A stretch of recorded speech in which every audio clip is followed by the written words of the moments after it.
The People's Partnership Government, led by the Honorable Kamala Prasad-Bissessar, tertiary level education participation was at 57%, the highest it has ever been in Trinidad and Tobago. We have former Minister Mr. Fazal Karim here with us. I'm sure he can verify this information.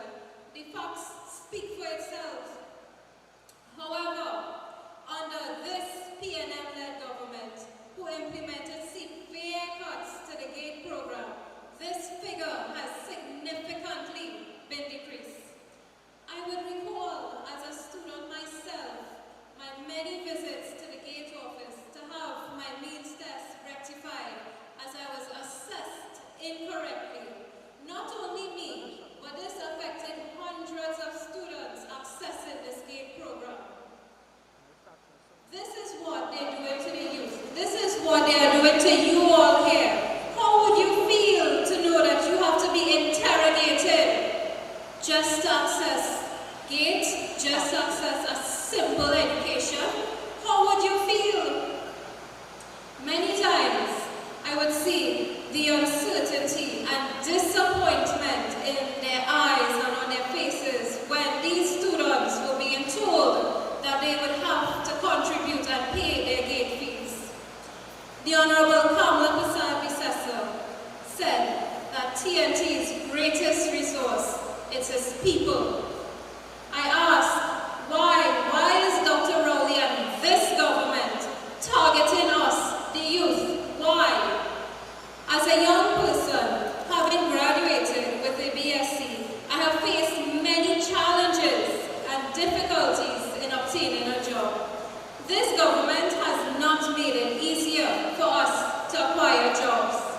According to the CSO, we approximately have 25,000 persons unemployed in TNT. This is due to job cuts in the various sectors and, of course, right here, the closure of Petrotrim.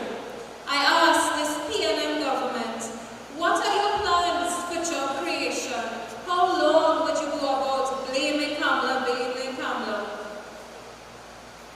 You have not created job opportunities for the youth from 2015 to present. You have made it difficult for young people to access tertiary level education with your cuts to the GATE program. What are your plans? I feel like you are seeking re-election. What are your plans? Should our young people resort to selling on the drug block or selling on the highways? Is that your plan for employment?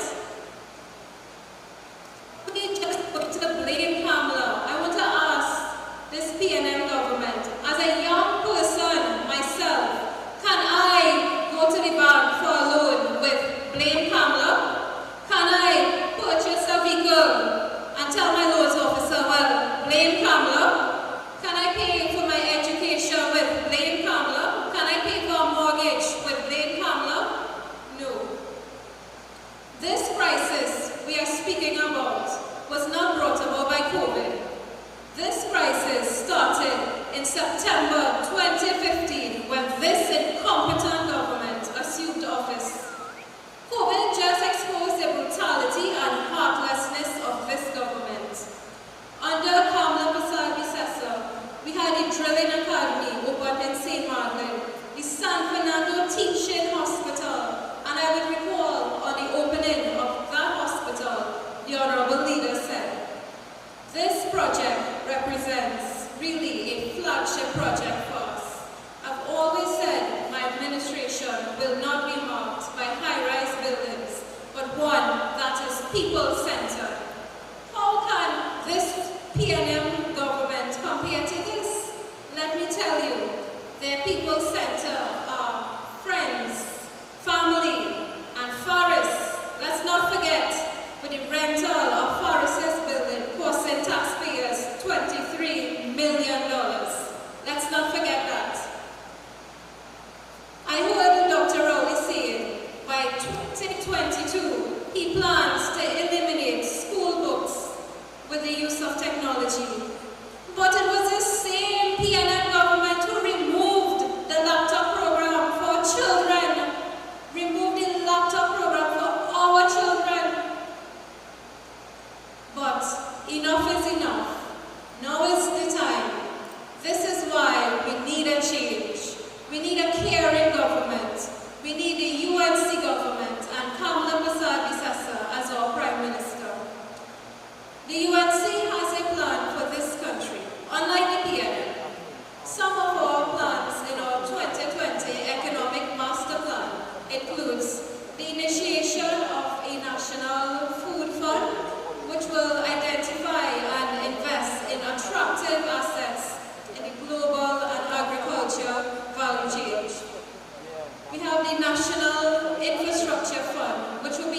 strategic investments in public transport, green infrastructure, including solar, water, wastewater facilities.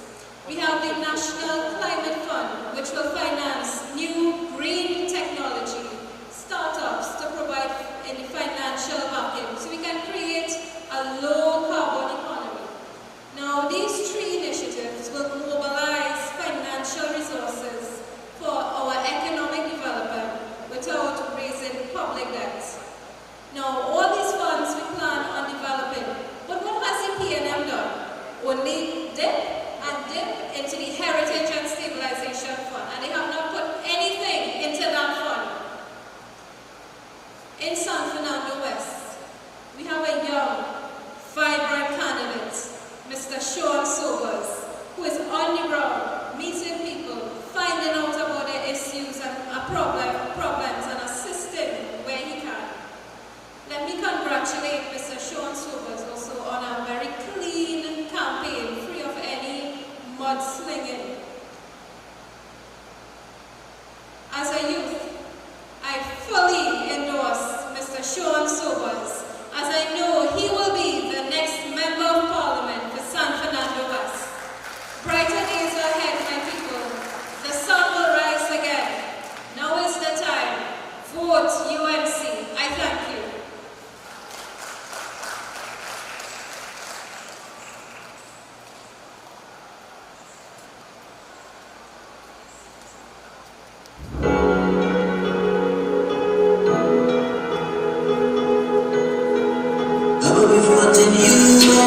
And the come love UNC, vote for come love UNC, dip your finger, she will feel like she will try to provide a brighter future. The time is now, if you are 18 and you're just dip your finger. 55 years old, blood run like water, and none of them are do fi stop the drama. We just want equal rights and justice like poor people and no voice from ya. Price gonna be not close to, with business and them thing we not close to. Watch out them close to the chin down, and the hospital bed still run down. Every day I get to it and get run down. One time the vibe and the movie still have to run. Like the man take the end they use the flow. You see the next party, the better back down.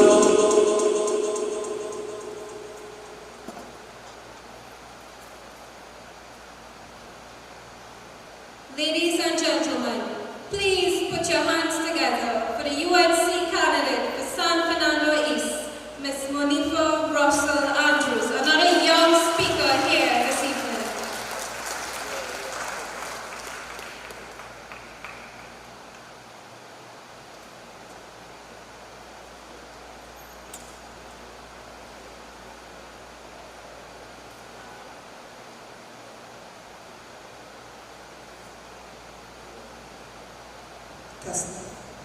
Good afternoon, everyone. All protocols observed. I am Monifa Russell Andrews, the UNC candidate for San Fernando East. When I received the phone call this morning, I had a lot of things planned to get done today.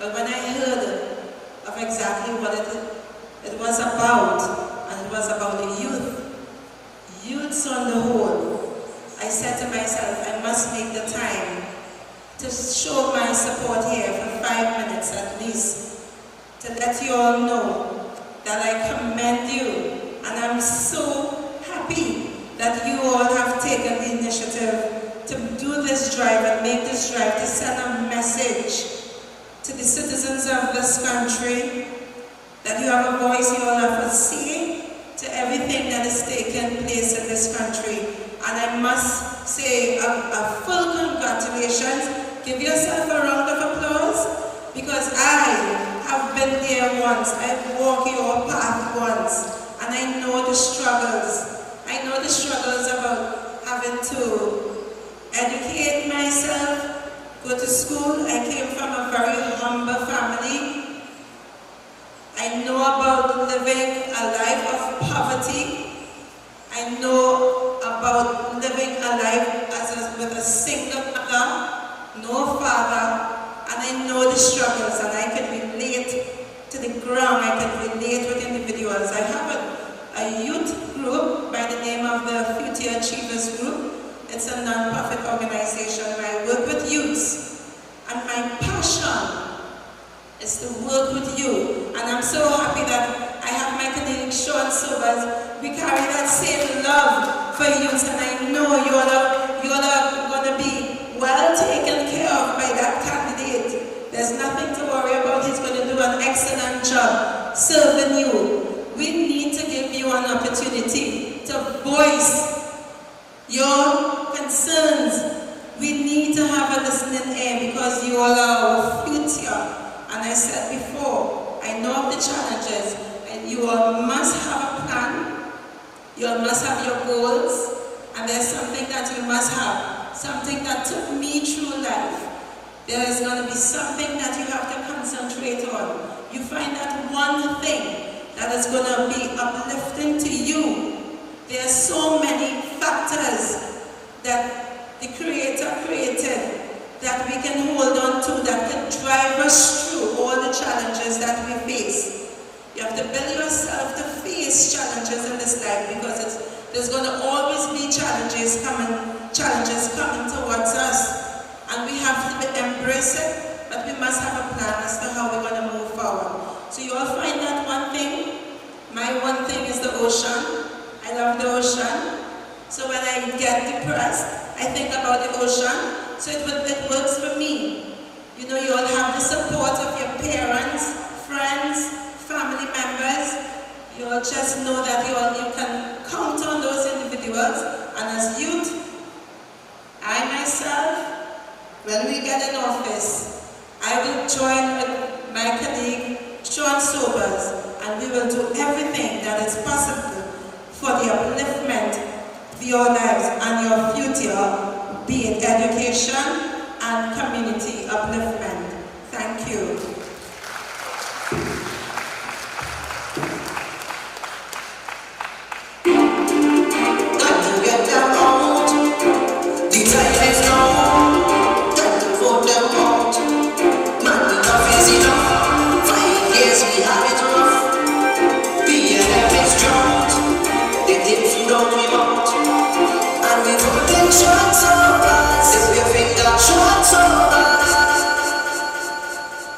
Our next speaker is a former Minister of Sport and Footballer, the energetic, the dynamic Mr. Brian